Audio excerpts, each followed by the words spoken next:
I just want to say to every human being out there, screw those evangelicals. They're wrong. They're wrong in what they're teaching. It is wrong at its core. It is rotten at its core, and God is judging it in our lifetime. For those willing to listen, learn, and have eyes to see and ears to hear, this is the Nonpartisan Evangelical, where we're challenging the mindset of right-wing Christianity and encouraging people to have their minds renewed and hearts transformed.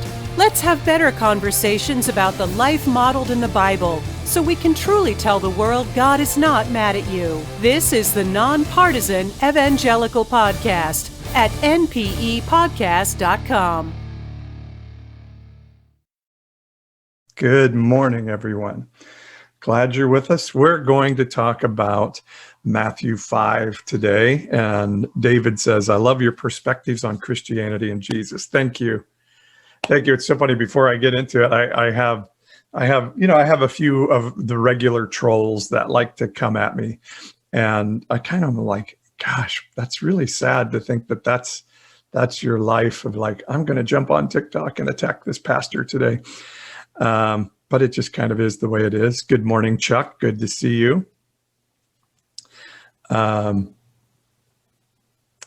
Chuck says seems like a lot less of your videos. Truth thee suppress it. Not sure what that means. But yeah, so I have this guy, he goes by Wooden Preacher on TikTok, and boy, he's really been coming at me. And today he was just so upset because I told a young man, the most important thing is you be you. You just know that you're valuable and important. And he was like, you need to learn the real Jesus. And so he made me think we were going to be talking about Matthew 5. And Matthew 5 is one of my favorite chapters now in the Bible. And that favorite changes all the time. Thank you, Chuck. Yeah, I don't know that TikTok's trying to suppress what I'm trying to say or anything. They just decided like, oh, we don't want this type of content to be prevalent anymore. So we're going to flip a switch and douse it. And I don't feel oppressed by that.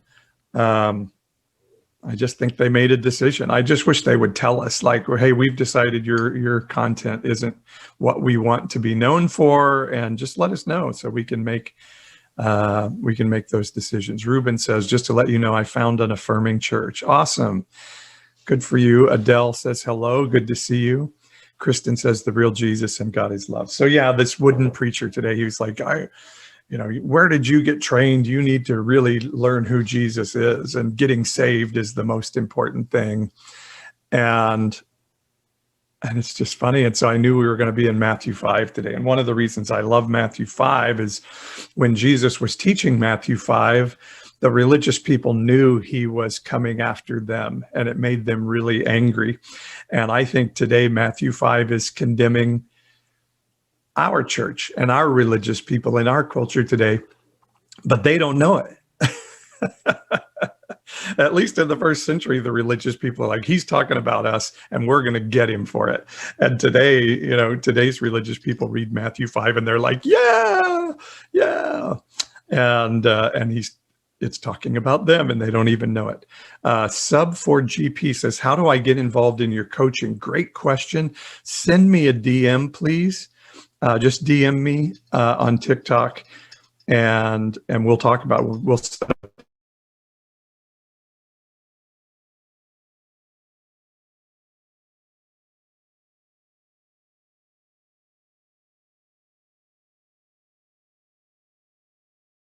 Let me fix that. Yeah, just send me a direct message and we'll set up a one-on-one and I'll kind of walk you through it. And I have a website you can look at too. So DM me, or you can go to pastor-paul.com, contact me through the events contact page on there. All right, let's get into Matthew 5. Now, again, I'm probably going to not look at your comments for a little while here because I want to get into the teaching. And then I'll go for about 20, 25 minutes or so. And then I'll just do Q&A with you guys. So if you have a question, there's that question box on TikTok at the bottom of the page, and you can put your question in there, and then it doesn't get lost in the scrolling, and I will check it out there. So yeah, if you have a question you want me to deal with after the teaching, put it in that Q&A box at the bottom of the screen. It's the box with the question mark in it. So it seems pretty self-evident, but sometimes we need to point that out. So Old Hippie says, I can't buy this buy. All right, cool. Well, thank you for just being honorable and not coming in and trying to blow things up like some do. And hopefully we have some of you out there moderating today. And Kristen muted him. So yeah. And I appreciate that Old Hippie said, this doesn't work for me, I'm out of here. And that's better than what we have some people do, isn't it? So again, I see a question there, Adele. If you want to ask a question, put it in the question box because it'll get lost in the comment scroll. So let's read some of Matthew 5. So we started out at, any question can be anything that you want to ask a question about. I'll try to hit them all if I can when we're finished. By the way, here's my nonpartisan evangelical mug. I did an incredible interview with a man named Doug Padgett from Vote Common Good on the podcast this week. You've got to hear it. Go to pastor-paul.com. It'll be on you just scroll down a little bit on the homepage, and it's a podcast about Christian nationalism, and you got to hear it. It is fantastic. So Matthew 5, we already went through the part of Matthew 5, which is called the Beatitudes. And now we're coming to what Jesus said after that thing. One of the things I told you last week about Matthew 5, in fact, let's just go back at the start of the chapter. It says, seeing the crowds, he, Jesus, went up on the mountain, and when he sat down, the disciples came to him, and he opened his mouth and taught them, saying, and then it goes. And so the importance of verses 1 and 2 in the chapter there are questions sometimes like, did Jesus preach this to everybody, or was this just to the disciples, being those 12 guys? Because it says his disciples came to him. But the thing is, that word disciples, like he had 12 inner circle disciples, but Jesus had a group, probably some have estimated about 120 people who followed him around on a regular basis. He had women in that group. He had women that helped support him financially. Probably Herod's wife was one of the people that followed him around. One of Herod's wives followed him around, helped support Jesus financially. So there was a bigger group around him. But the really important thing here is when it says he went up on the mountain. It probably wasn't a mountain as much as a small hill. And he went up on the hillside and sat down. That's how rabbis would teach in that culture. The rabbis would sit and the people would stand and listen, as opposed to today where everybody sits and the preacher gets up front and preaches. But the rabbi would be seated and everybody would stand around the rabbi, who would then teach. And it says, and he opened his mouth. Well, we would say, well, of course he opened his mouth. But some say, and I believe this, that when it says, and he opened his mouth, it means he opened his mouth wide, like he was yelling and projecting as if to a large crowd. So he didn't have microphones and all the setup that I have here today. And so Jesus had to go up on the hillside where he could project over a large crowd. And so I think Jesus was speaking to a large crowd. And there are some even that say this is a sermon that Jesus would have taught and did teach on a regular basis. This wasn't a one-time sermon, but this was sort of his go-to. This is what I'm going to teach when I'm around. So let's go to Matthew 5, verse 13. And this is Jesus talking to this crowd on the hillside. He says, you are the salt of the earth, but if salt has lost its taste, how shall it be restored? It is no longer good for anything except to be thrown out and trampled under people's feet. You are the light of the world. A city set on a hill cannot be hidden. Okay, let me just stop here and say again, Jesus is teaching against the religious system of the day. And I think as we read this today, read this with the mind of what would Jesus say to the religious system of today? I believe his goal was to disrupt the status quo of culture. And this culture that he was in was this religiously controlled culture of people believing well, God only loves us, our nationality, our religion, our country. And because Rome has taken us over, he wants to overthrow them.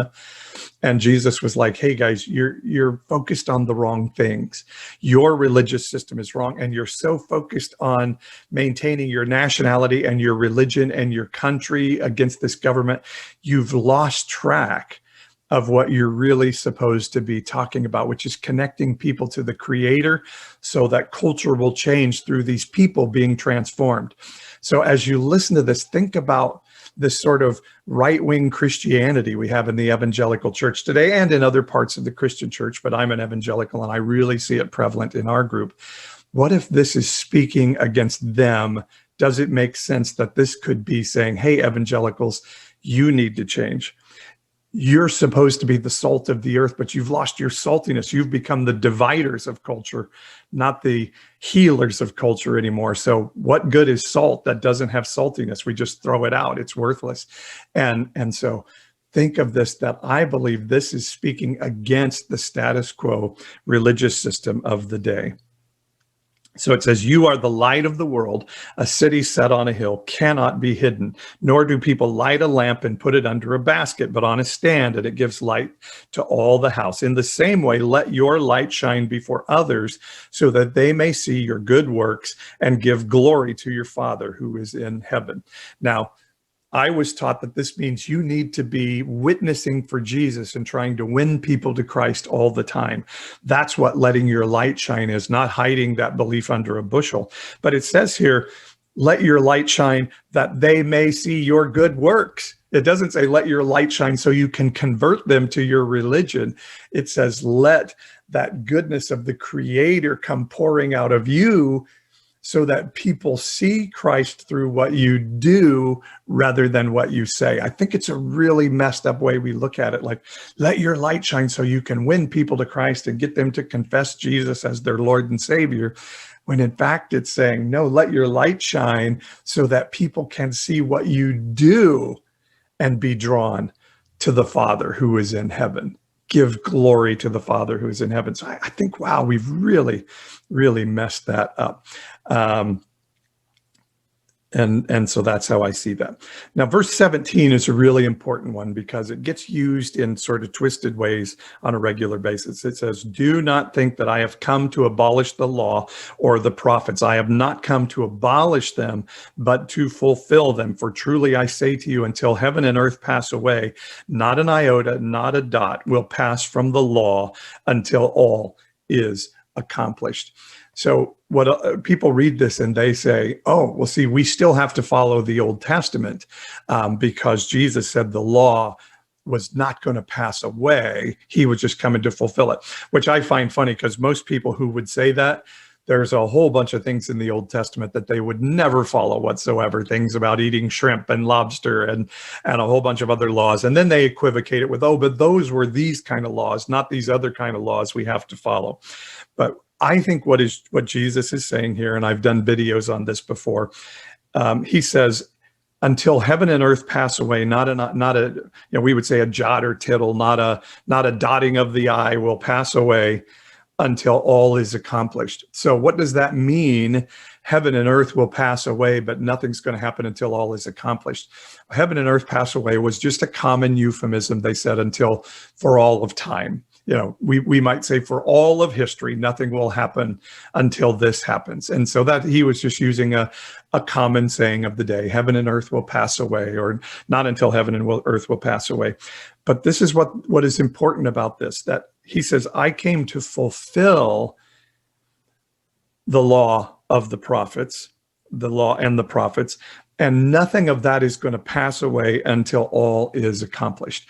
So this verse does not say, oh, you have to follow the Old Testament and the rules because Jesus said none of that is going to pass away. No, what he was saying here is none of that's going to pass away until all is accomplished. Jesus was saying, my deal is I'll live under the law so that other people don't have to be under the law. Don't think that I'm saying the law is abolished, but he says, if you watch me, that's what living under the law looks like. And some of that was getting food on the Sabbath and eating when the law said you don't do that. Some of that was touching lepers, even though the law says you're supposed to touch lepers. If the law runs against the character of God to love people, that's like my friend Wooden Preacher, saying, well, you don't know Jesus. No, I do actually know Jesus. And what he was saying is the Sabbath wasn't made for, the man wasn't made for Sabbath. Sabbath was made for man. And so that doesn't mean man should follow this law. That means the law needs to fit what God is doing with human beings. And I know that's so hard for our evangelicals to hear. They're like, no, you got to follow, you got to change to what God wants you to be. And I think God is saying, no, be in relationship with me and you will change. Not change and then be in relationship with me. The whole story of the Bible is like, understand your value to the Creator. Get in relationship with the Creator of the universe and with the people around you, and you will be changed. Your works will come into line. It's a very different teaching than this evangelical mindset of like, no, you got to say this magic prayer, join our club, come to our churches on Sunday, get into our discipleship groups, and you might become holy. No, the story that Jesus was saying is holiness comes in connection with God, and we'll see that in more of Matthew 5. But the last thing about the fulfillment of the law and the prophets is the last thing Jesus said on the cross was, and I've told you guys this before, tetelestai. It was a commercial term that meant the contract is fulfilled. All of this covenant is now fulfilled and the covenant is now complete. That covenant doesn't pass away. It was fulfilled, but none of us are held to that covenant anymore because of its fulfillment. And so what Jesus was saying here is, I didn't come to abolish the law, but fulfill them, and they will be in place until all is accomplished. And then at the end of his time on the cross, he said, all is accomplished.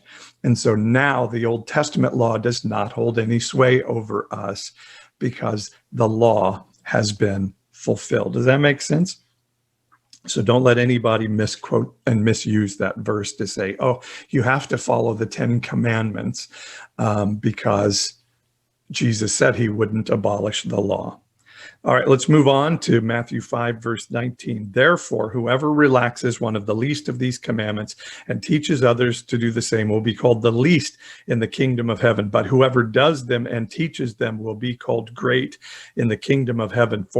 So people then would say, see, he's saying you have to teach the law and follow the law.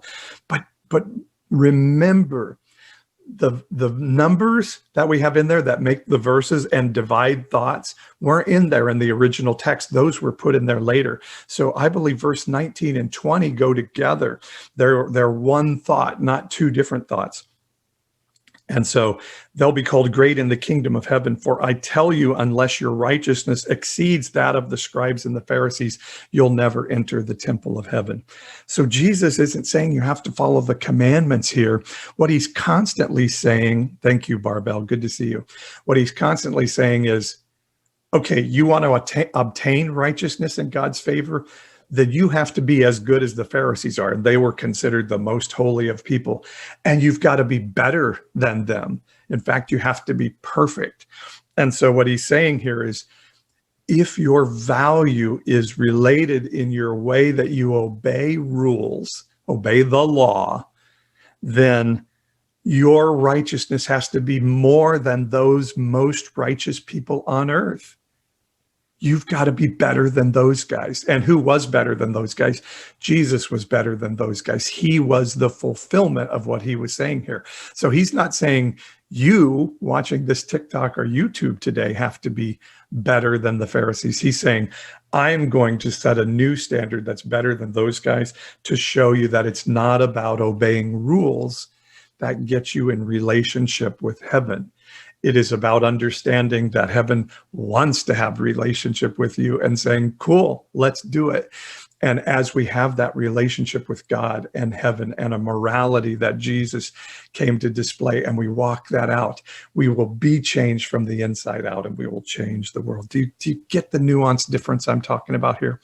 What Jesus is constantly saying, if righteousness by following the law is what gets you connected to God, this is the standard. You see, so he would say today, you see Mother Teresa and how good she was, you've got to be better than that. If that's your standard, if you want to get God's favor and get in relationship with God by being a good person, you've got to be better than the best person. You know, that grandmother, that aunt that were so holy and righteous, they weren't good enough. You've got to be better than them. But if your righteousness is based on God's love for humanity and his desire to pour himself out on all flesh, all people, then forget the rules. Just go to that relationship, run to that relationship, run to your value, that the creator of the universe thinks you're really valuable. And if you run to that value, you'll be a better person. I just think it's such a better teaching. Let me see, how much time do I have left? So let me go to one more here.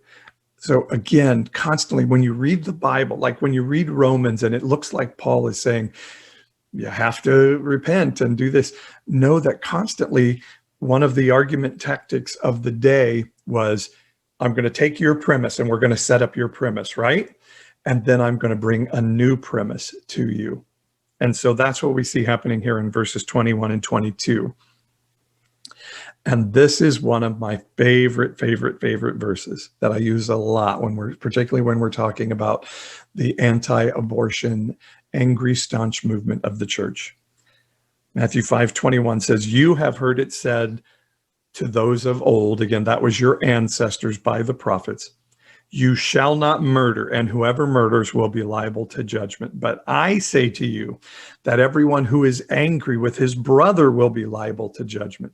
Whoever insults his brother will be liable to the council, and whoever says, you fool, will be liable to the hell of fire. It's not a verse that we talk about enough. Thank you, Kristen, for sharing this live video. Whoever can share, I really appreciate it. Matthew 5:21 and 22 are passages that I don't think we talk about enough and understand enough. Let me translate this into modern day language. Jesus would say, you've heard it said, don't commit abortion, and that the abortionist is evil, and that you need to stand for laws that will ban abortion. But I tell you, if you use that belief to call somebody a baby killer, you're the one deserving of the hell of fire. You're the one deserving of hellfire. If you let that change your heart to be angry at the world around you, you're the problem here, not them. Don't believe me? He's saying, you've heard it say, don't murder. You've heard it say, don't murder. We all agree murder is bad, right? Yeah, but I'm telling you, if you call your brother a fool, that term roka, that was a very common, like if somebody was not living right, you could just go roka and proclaim a curse on their head. It's pretty common practice. And he's saying, no, if you do that, you're the one who's wrong. You're as bad as the murderer. And he would say today, if you call somebody a baby killer because of their stance on abortion, you're just as bad as you think they are.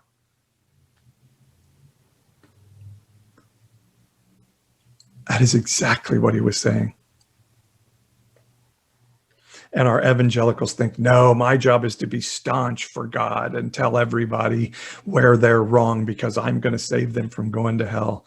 And Jesus says, if that belief causes you to feel like you can condemn people, and it causes your heart to condemn them, and even be able to feel like you can wash your hands and shake the dust off your clothes for them, you're the problem here. You're the problem in culture. You're what I want to change, says the Lord. I wish we could see that. But we've been taught differently for so long, I don't think this can ever be turned.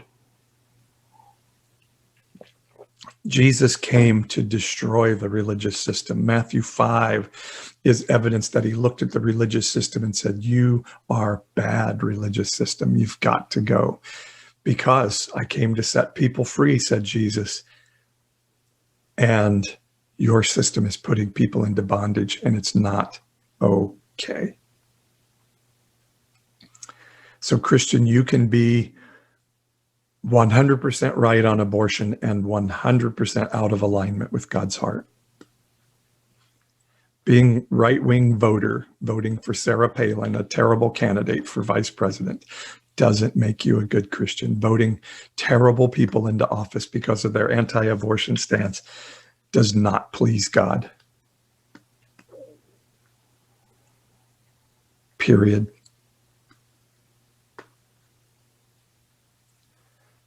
Because God wants his glory to be shown. What did we read earlier?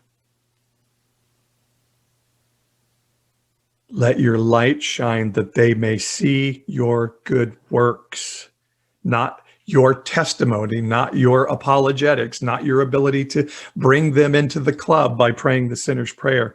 It says, so that they may see your good works and give glory to God. What we do and how we live are to draw people to the kingdom of heaven, not our convincing argument. And we've made it about being able to convince people that we're right, and they need to come and believe as we believe. All right, I'll stop there. Man, I wish I could go on. It's so good, Matthew 5. We'll come back to it next week. I could probably stay in Matthew 5 for weeks and weeks and weeks. So what are your thoughts about what I shared there? You guys on YouTube, I'd love to hear from you if they're letting you comment. I don't know why YouTube makes it so hard for people to comment. I hope you can. Let me know if you can. I wonder if, I know part of the problem is I think I'm on the wrong channel. Let me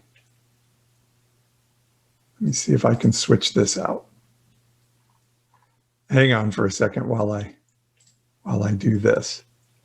Maybe if I do that, that'll make a difference. All right. Vernie, thanks for saying hi. Let me try that. Now, guys on YouTube, see if you can comment. I would love to hear your comments. TikTok, guys, what are you thinking about Matthew 5? And if you have a question, put it in the question box.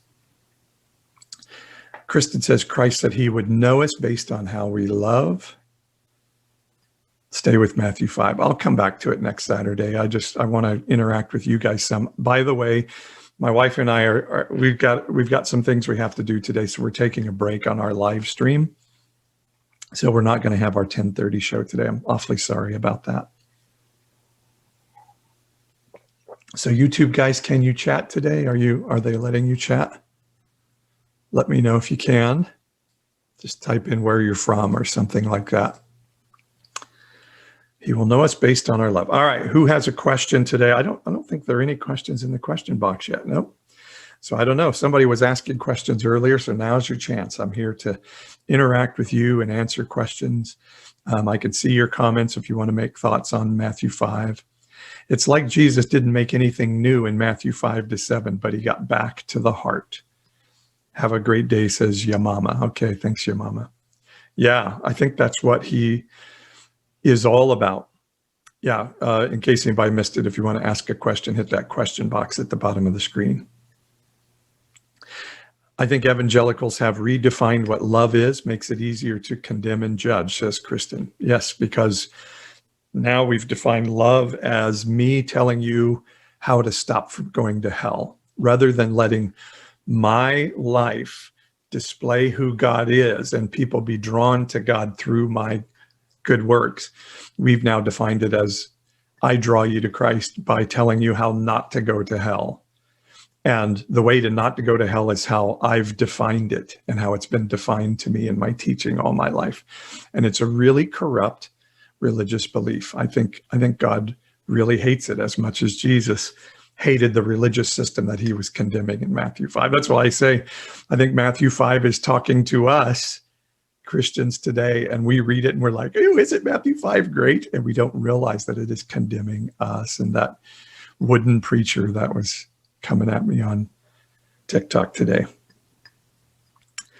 Amen, Pastor. I'm curious about your opinion on virginity before marriage, especially for women. So I believe that all of our decisions on intimacy and relationship ought to be made somberly. Like, why am I doing this? I think the taking of anything of intimacy and relationship and saying, here's a rule, it's a yes, no, is that's what we're talking about. The law is, here's a yes, no, do this good, don't do this bad. It gives me the opportunity to say, I don't do that, but I can be bad in all these other areas and declare myself good. But I do believe we need to make these decisions somberly. I'm an emotional well-being coach, and intimacy with other humans is really taking a part of our soul and going to a deeper connection. And so, sex before marriage can give us an emotional connection that becomes really difficult to unwind. And so I think those decisions have to be made with real thought of, why am I doing this? Am I doing this out of a healthy decision that I'm making, or am I doing this because I don't have any other way to find intimacy? So I'm just reaching for something that's pretty simple to find intimacy. So I think that's a real thing we have to think about. Now, the purity culture that we taught in the church of women, if you have sex before marriage, you're a used up old washcloth, you're a chewed up piece of bubble gum, is one of the most horrifying teachings I've ever imagined. I heard somebody saying the other day there was a man, of course, teaching sexual purity to young girls in a church, and he had a rose, and he basically said, if you give up your virginity, this is you, and he smashed the rose. And there's nothing Christ-like about that teaching. God's guidance for us was not crafted to bring shame. Sometimes it can bring guilt. I like Brené Brown's take on guilt. Guilt is saying you did something wrong. Maybe you need to look at why you did that and fix it. And that can be really healthy. But shame says you are wrong. Guilt says you did something bad. Shame says you are bad. We all do things that we are like, ooh, I wish I hadn't done that. I'd like to correct that. And that's good, because that helps us interrelate with other people in life. But shame says, I am bad, and what comes out of me is bad. And that's the danger of Christian teaching, is like, everything about you is bad. You're evil. You're dirt. If it wasn't for Jesus, you would just be fried to a crisp right now. And so it tells me I'm not capable of doing good things. In fact, I have Christians say that on a regular basis. Without Christ, humanity's not capable of anything good. And I'm like, boy, I see some of my non-Christian friends who seem like a lot better people than some of my Christian friends. I don't see the question box, says Brad. Kristen says it should be right next to the comment option, has a question mark on it.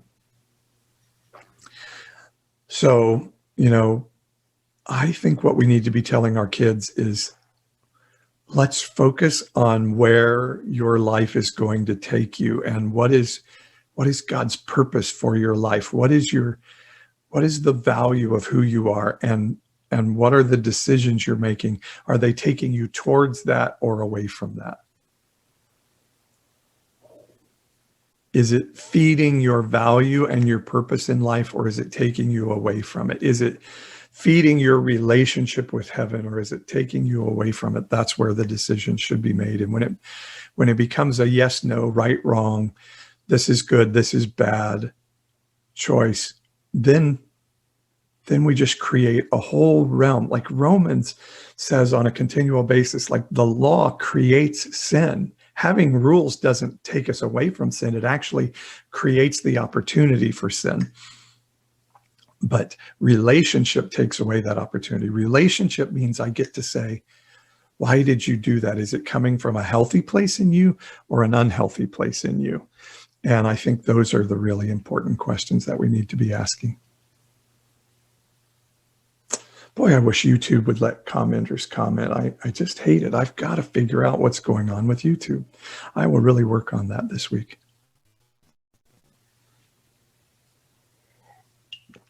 Oh, some people are saying you don't have the question box. You may need to update your app. If you don't have the question box, you maybe need to update your app. But go ahead, and I can see the comments now, and I've got about 15 more minutes. If you want to go ahead and put it in the comments, I'll try. Let's see, somebody.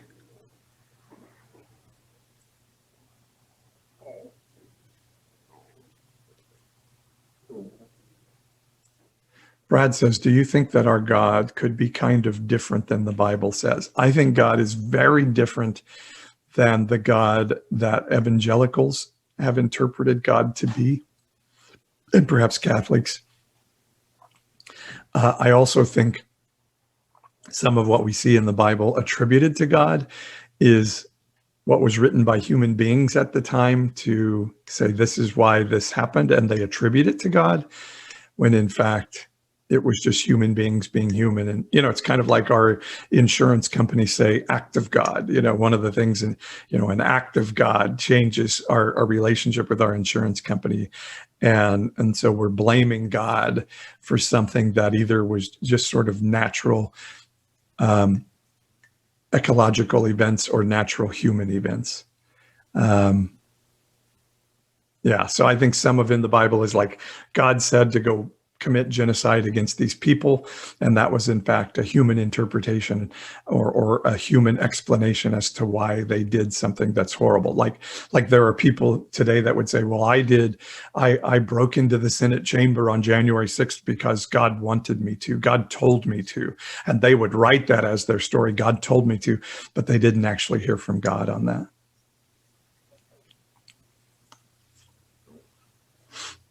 Thank you for sharing the live video, Angelito. That really helps build my followership.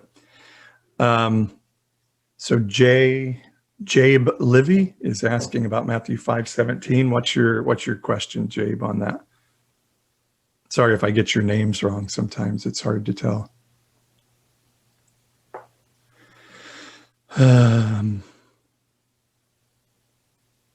Brooke says, I completely agree with your sentiment on intimacy. Yeah, I'm not a like everything goes guy, whatever feels good, do it. And I don't think most human beings are. I think we need to make thoughtful decisions about our intimacy.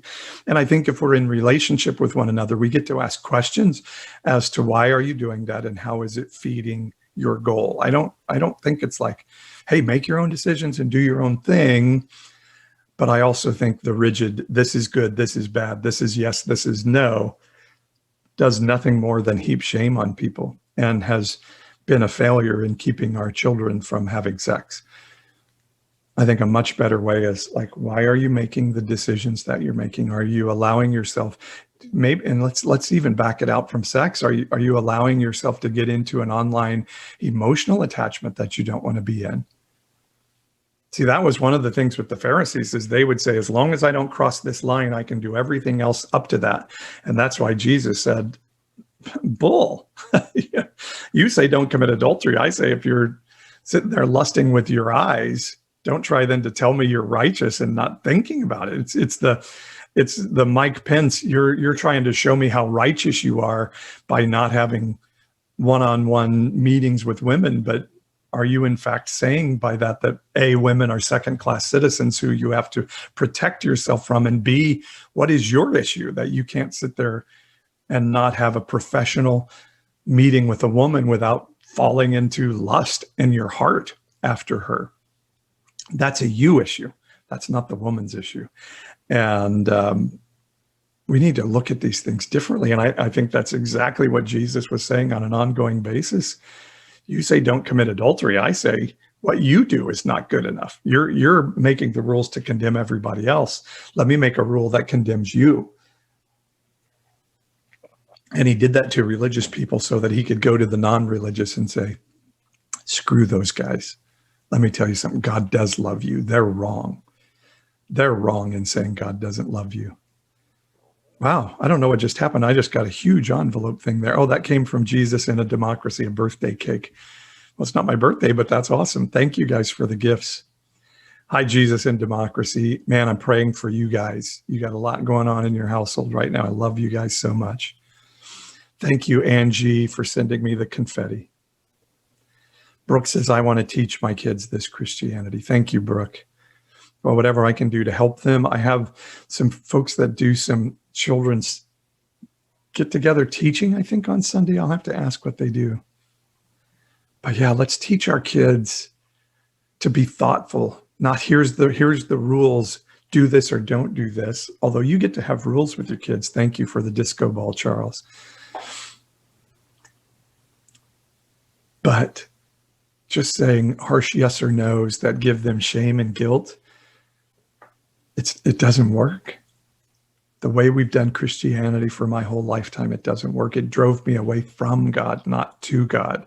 It made God seem like this really far off evil judge, when in fact, he's a passionate lover pursuing us every day of our life, saying, can I not show you, as the creator of the universe, how amazingly valuable you are to me? And so I just want to say to every human being out there, screw those evangelicals. They're wrong. They're wrong in what they're teaching. It is wrong at its core. It is rotten at its core. And God is judging it in our lifetime. I think that's why we're seeing it become so extreme and so nasty out there, because God is judging it. We see, sorry, I go to a lot of concepts at the same time, and sometimes I feel like I need to slow down. I'm feeling so emotional this morning over this live. That's awesome, Brooke. Thank you. In the story of the Exodus of Egypt, the Bible tells us, these plagues happened, and after the early ones, it says Pharaoh hardened his heart. And then in the middle, it says Pharaoh's heart was hardened. And then at the end, it says God hardened Pharaoh's heart.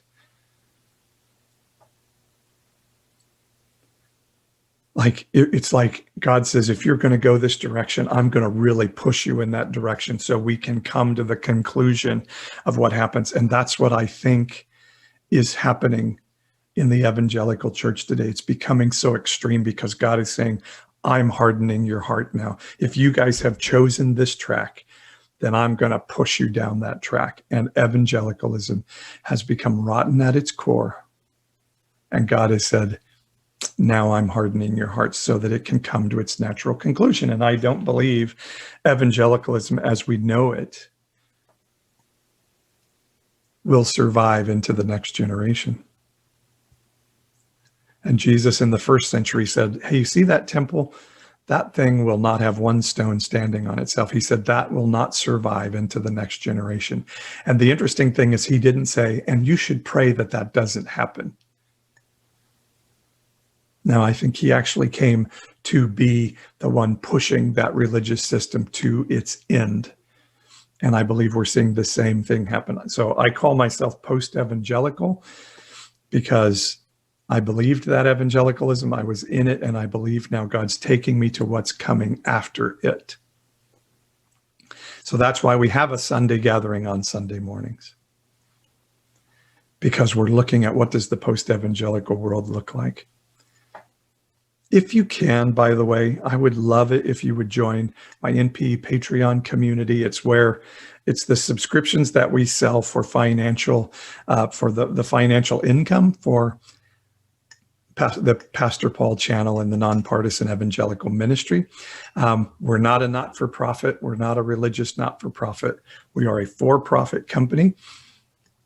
And so what we offer is a subscription where you get access to a private NPE group where I'll write things like I did a podcast with Doug Padgett this last week that I released on Thursday, but the week before he did a live in our private group. And if you were in our Patreon community, you could be a part of that private group.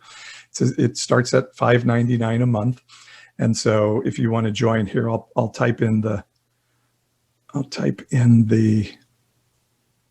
web address where you can sign up, or you can go to my website, pastor-paul.com, and there's a Patreon button in that upper right-hand corner, but sometimes people can't find it on there. So I'll just give you the direct address here as well. And some people are like, oh, why do you talk about money? It's because I have a house and children, and I need them to eat, and I need to pay the mortgage like anybody else, and this is how I do it. So I don't really ask for donations. You can do that if you want. I don't do that though. We sell subscriptions and we sell shirts and things like that. And also I have my book, Joseph Comes to Town. It's a novel, and it's my view of what Jesus would say to the evangelical church were he on earth today. It's a modern day parable. It's a story of a young man coming into a right-wing Christian town and starting to critique it a little bit and how that creates a crisis. And so if you join at the $12.99 level on my Patreon page, I'll send you an autographed copy of that book. And if you join even at just the $5.99 level, you get access to the audiobook version of this, Joseph Comes to Town. Sorry, I feel like I'm going to sneeze, and I'm trying not to sneeze.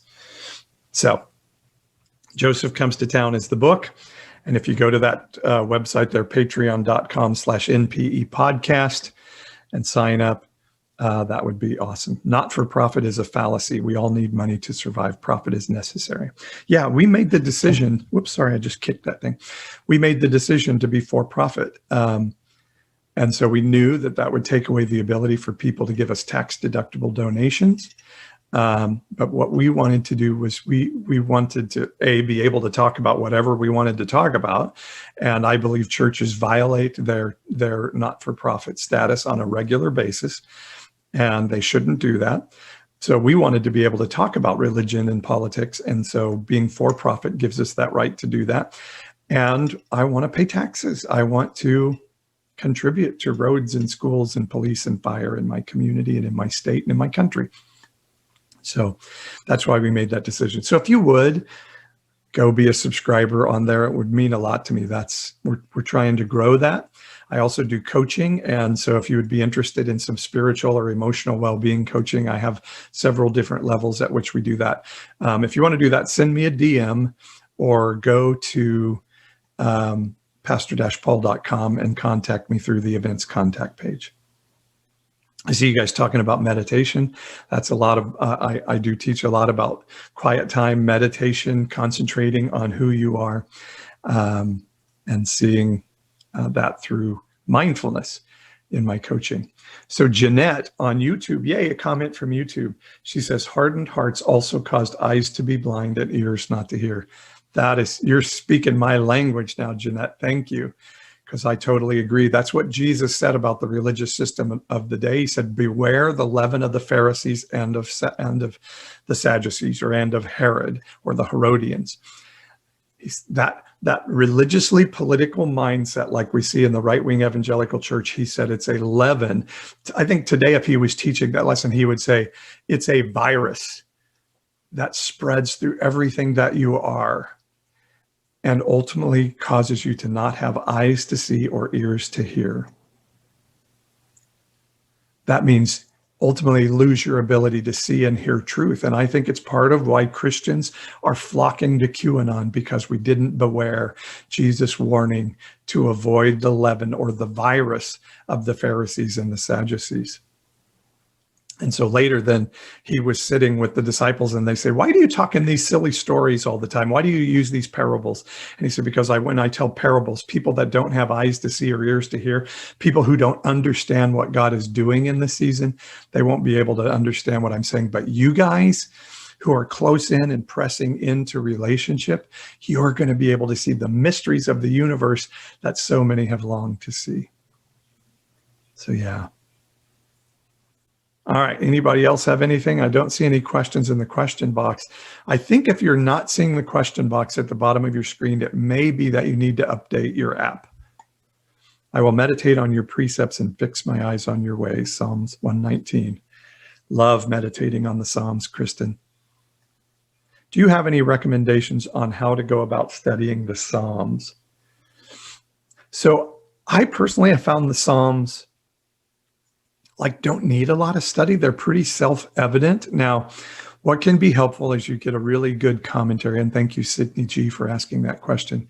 Get a really good commentary. So I use something called the Blue Letter Bible, and I read the commentaries of a man named David Guzik.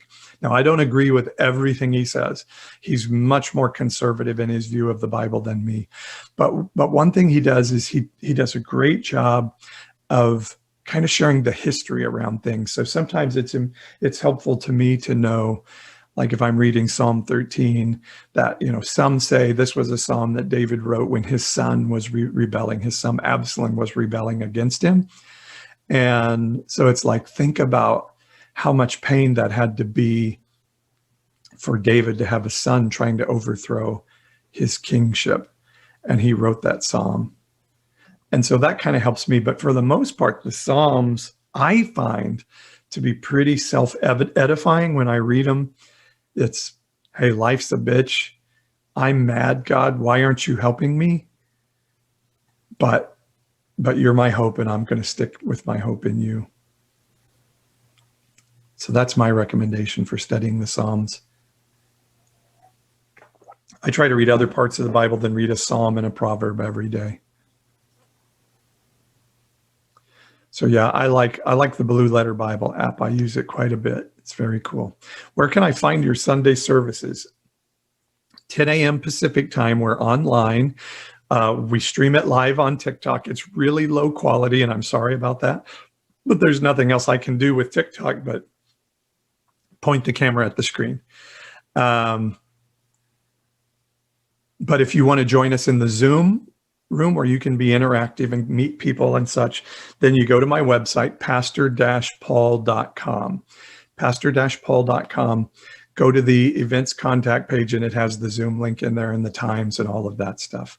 By the way, I want to remind everybody again, my wife and I are not doing our live stream at 10:30 Pacific today. We just have some other things going on in our day that we're not going to be able to do that. Sydney G says, yes, history and context is so important. Thank you. Yeah. JB Livy says, I'll get that app. It's a good one. I like it because it lets me look at a lot of different translations as well. Kristen says, we'll miss you guys. Thank you. We love it. We love it. And we miss it if we don't do it. But we've kind of decided like we need to change up our lives just a little bit. So we're not going to quit doing it. But, COVID has become a little bit like Groundhog Day. And so we're trying to break things up a little bit. So we could take a weekend vacation here shortly. And so we would miss that weekend just because for our mental health, we've got to kind of break some things up a little bit. But just know we love doing that live stream on Saturdays. We've got a lot of cool stuff coming up in our lives. So we're going to be talking about that and love that you guys find that helpful. And that really means a lot to us. So Rainbow, did I answer your question? pastor-paul.com events contact page. It has the link to our service, our schedule, and hopefully we'll see you there tomorrow at 10 a.m. Pacific time.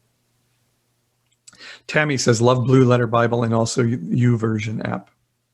Yeah, I used to use YouVersion a little bit more. Charles asked, how is my son's MRI?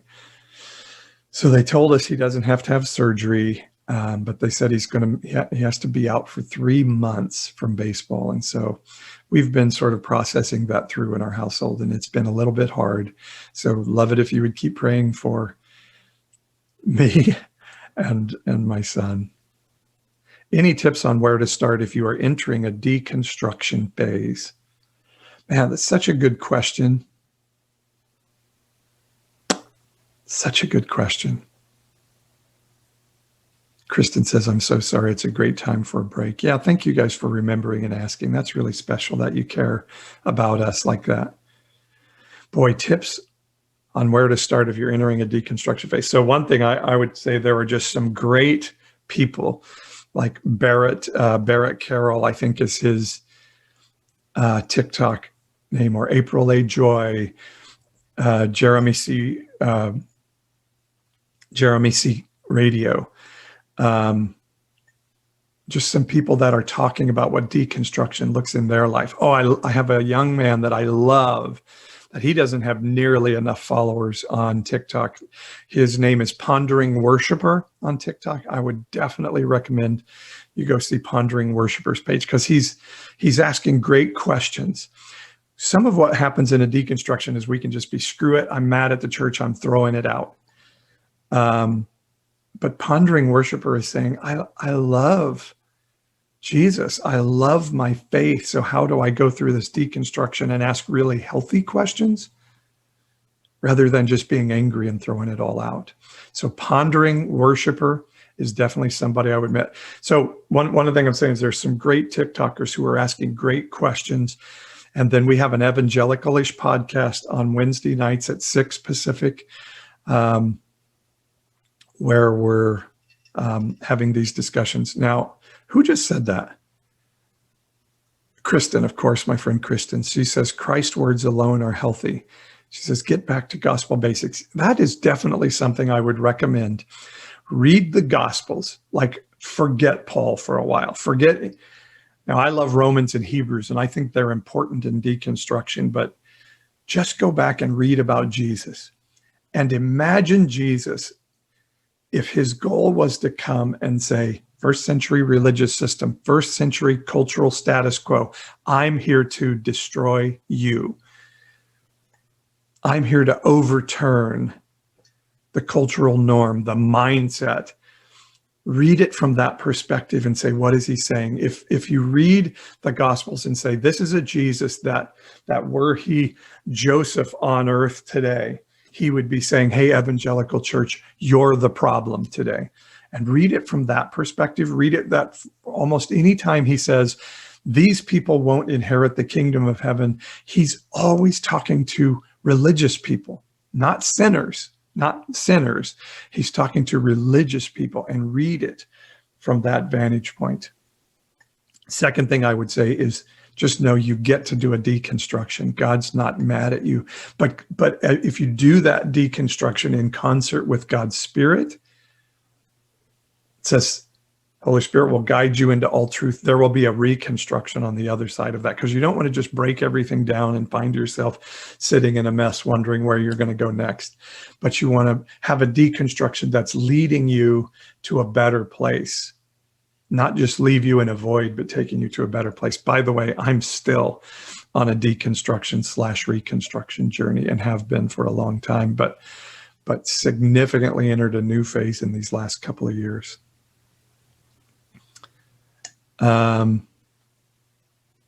Kristen, oh no, Jabe Livy says, I joined an Episcopalian church and I love it.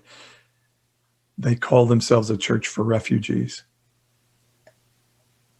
Gain knowledge, read the Bible. But yeah, but you have to take off your old filter of how you used to read the Bible. You have to take off the old filter of how you were taught to read the Bible and say, I can read the Bible in a different way now.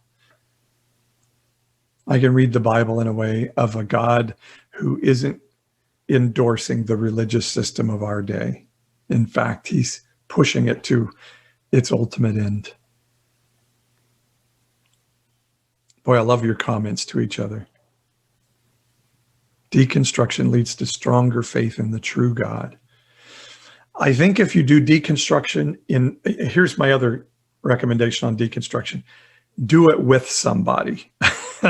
Have people you can talk to. And I've been thinking about maybe I need to have a nighttime discussion group where people can come on and say, I'm wondering about this, so that we can do this together. Would that interest you guys? If you would be interested in having sort of a deconstruction group that meets via Zoom and has these discussions, I'd be willing to do it. I just feel like it's been hard to draw people to something like that.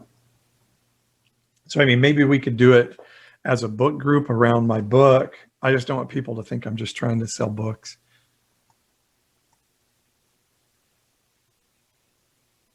Don't do it alone. Have somebody that you can ask scary questions from and bounce those off of.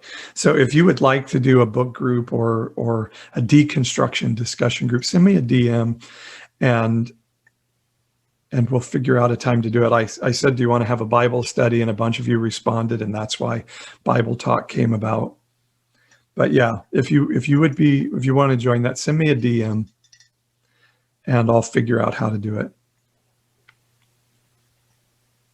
Yes, please. I am on the deconstruction journey with my husband. Well, gosh, if I could have 10 that would be willing to do that, and maybe we say, hey, we're going to do this for 8 weeks or something like that.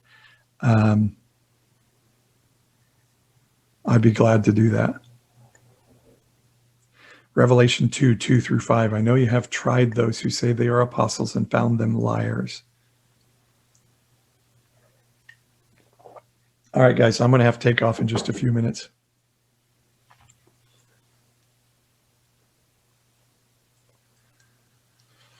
Yeah. Meeting Jesus again for the first time. I think I've read that. Who's the author of that? Jabe Livy. Is that a Brian McLaren book? Oh, that's another recommendation. Read Brian McLaren stuff. Read Greg Boyd. Yeah, read some of the good deconstructionist, reconstructionist. Marcus Borg. I don't know Marcus Borg. Can you DM that to me, Jabe Livy? I can't. I don't have anything to write it down right now because I'm looking for a new book. I may be getting ready to write my next one too. Oh, that's the passage, Blackwell. Nevertheless, I have somewhat against you. You lost your first love. Yeah. Okay, guys, DM me if you would like to do a deconstruction discussion group. Yeah, left your first love. Yeah. Remember, Matthew 5 says, let your light shine so they will see your good works. He doesn't say, let your light shine so you can win them to Christ. Let your light shine so you can get them to say a sinner's prayer. It says, let your light shine so they can see your good works and give glory to God. Thank you, Charles. It's time for me to write my next book, I think. Just don't have time. It's so time consuming. Writing this book, I was up all night for weeks and weeks and weeks writing till 2, 3 in the morning. It grips you when you start writing a book. It's crazy. I love it, though. I really do love it. All right, guys, I love you so much. Thank you for sharing. Follow my page if you're not a follower already. You guys are so kind to share, to let others know, to follow, to join my Patreon group. Give me a little financial help in this. Be a subscriber so we can grow this thing. You guys are awesome. Love you so much.